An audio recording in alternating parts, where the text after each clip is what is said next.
अस्सलाम वालेकुम dear students. आज के लेक्चर में हम जो है सेट्स के मज़ीद क्वेश्चन सॉल्व करते हैं। यहाँ पे हमारे पास सबसे पहला क्वेश्चन है, if A equal to 2 3 5 7 11 and B equal to 1 3 5 7 9 then find A union B and A intersection B.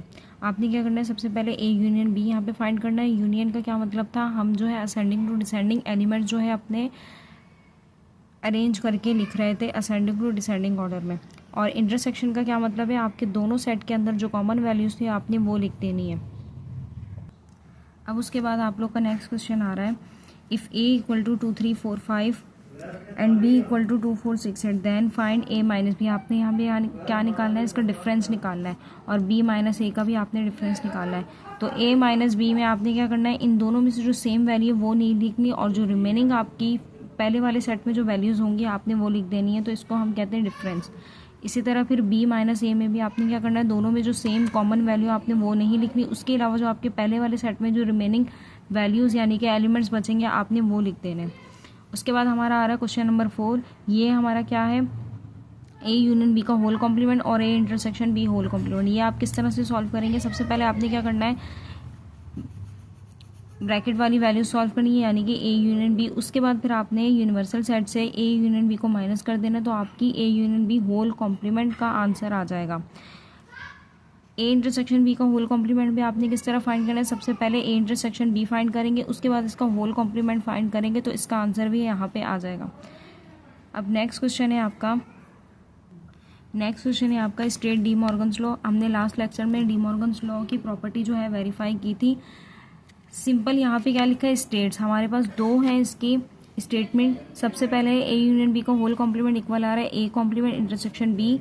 फिर दूसरी इसकी प्रॉपर्टी है हमारे पास स्टेटमेंट है ए इंटरसेक्शन बी का होल कॉम्प्लीमेंट इक्वल आ रहा है A complement union B complement. Next question है आपका if A equal to 1 4 7 and B equal to 4 6 8 9। यहाँ पे आपने कौन कौन सी वैल्यू सॉल्व करनी है, और सी भी सेट दिया हुआ है।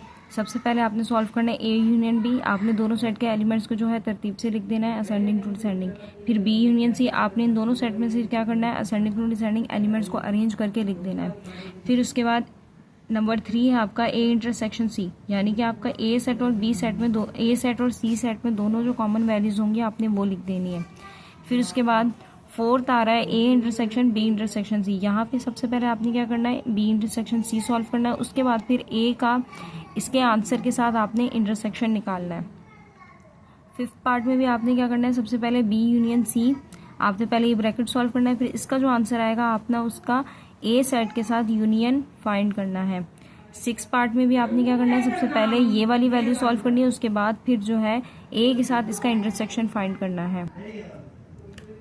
नेक्स्ट क्वेश्चन है आपका सेट ए 1 7 11 15 17 21, सेट बी और सेट सी, 3 सेट आपको दिए हुए हैं। यहाँ पे आपने क्या वेरीफाई करना है, A intersection B intersection C और A intersection B intersection C. ये आपकी क्या है, एसोसिएटिव प्रॉपर्टी थी। आपने सबसे पहले क्या करना है, लेफ्ट हैंड साइड लेनी है, इसमें सबसे पहले आपने ब्रैकेट वाली वैल्यू सॉल्व करनी है, उसके बाद फिर इंटरसेक्शन सी से निकालना है।